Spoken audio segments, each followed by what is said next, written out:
वेगवान अपडेट्स आपण घेणार आहोत मान्सून सुपरफास्ट मध्ये।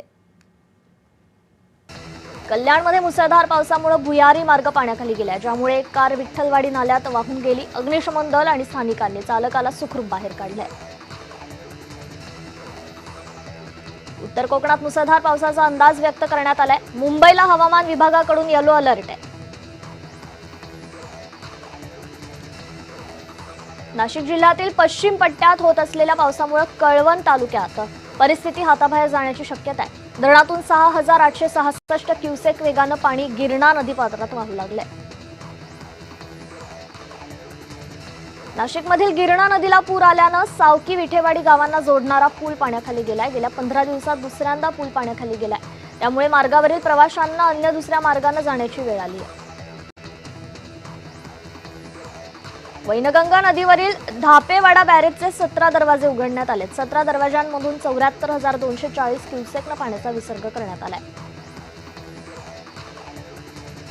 मुसळधार पावसामुळे पालघरच्या वाणगावसह कापशी गावात पूरस्थिती निर्माण झाली आहे। अनेक नागरिक पुराच्या पाण्यात अडकून पडले होते। माहिती मिळताच पोलिसांनी तातडीने घटनास्थळी धाव घेत स्थानिकांच्या मदतीने बचाव कार्य राबवले। नाशिक जिल्ह्यात कळवण तालुक्यात होत असलेल्या पावसामुळे आठणबे परिसरातील पुलावरून जोरदार पाणी वाहत असल्याने कळवण नांदुरी नाशिक मार्गावरील वाहतूक बंद पडली आहे। त्यामुळे वाहनधारकांना आभोणा मार्गे नांदुरी येथून नाशिककडे जाण्यास सांगितले जात आहे।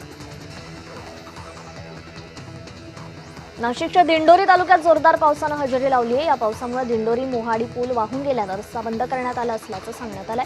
प्रशासनाच्या वतीने नागरिकांना सतर्कतेचा इशारा देण्यात आलाय। डहाणू तालुक्यातील सायवन वाघाडी मार्गावर पुराच्या पाण्याचा अंदाज न आल्याने महाराष्ट्र राज्य मार्ग परिवहन मंडळाची बस पुराच्या पाण्यात अडकली। स्थानिक आणि पोलिसांच्या धाडसी बचाव कार्यामुळे 6 जणांची सुटका करण्यात आली आहे।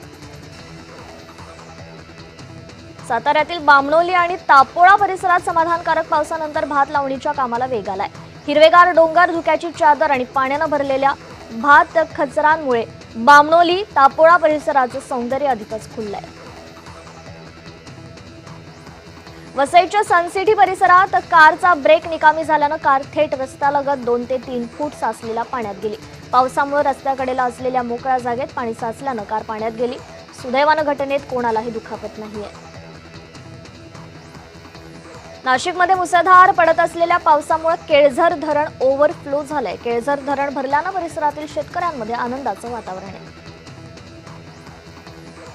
नाशिकच्या गिरणा नदीला पूर आलाय। 60 ते 70 लोकांना सुरक्षित स्थळी हलवण्यात आलंय। गिरणा नदीने धोक्याची पातळी ओलांडली आहे।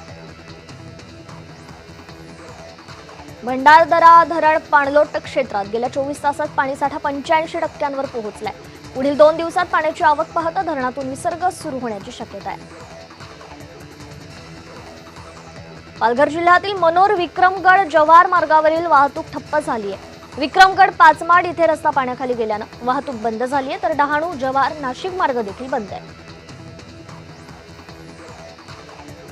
नाशिक जिल्ह्यातील धरणांच्या पाणलोट क्षेत्रात संततधार पाऊस सुरू आहे। गंगापूर आणि दारणा धरणातून पाण्याचा विसर्ग वाढवलाय। गोदावरी आणि दारणा नदीकाठी राहणाऱ्या नागरिकांनी सतर्क राहण्याच्या सूचना आहेत। विरारमधील चंदनसार परिसरात वडाचं झाड कोसळलंय। वादळी वाऱ्यामुळे झाड विजेच्या खांबावर पडल्याने तारा रस्त्यावर लोंबकळल्या। पावसाचं पाणी बोईसरच्या टीमा रुग्णालयात शिरलंय। रुग्णांना सुरक्षित ठिकाणी हलवण्याची वेळ आली आहे। तर कोल्हापुरात पावसाचा जोर वाढलाय। मुसळधार पावसामुळे राधानगरी धरण 83% तर काळमावाडी धरण 45% भरलंय। पंचगंगा नदीचं पाणी दुसऱ्यांदा पात्राबाहेर आलेलं आहे। पालघरमध्ये मुसळधार पावसाची संततधार कायम असून जनजीवन विस्कळीत झालंय। पश्चिम किनारपट्टीवरील चिंचणी येथील पोसरे तलावाजवळील सुमारे 70 नागरिकांना प्रशासनाने सुरक्षित स्थळी हलवलंय। पाणी साचल्याने चिंचणी वाणगाव मुख्य रस्ता वाहतुकीकरता बंद करण्यात आलेला आहे।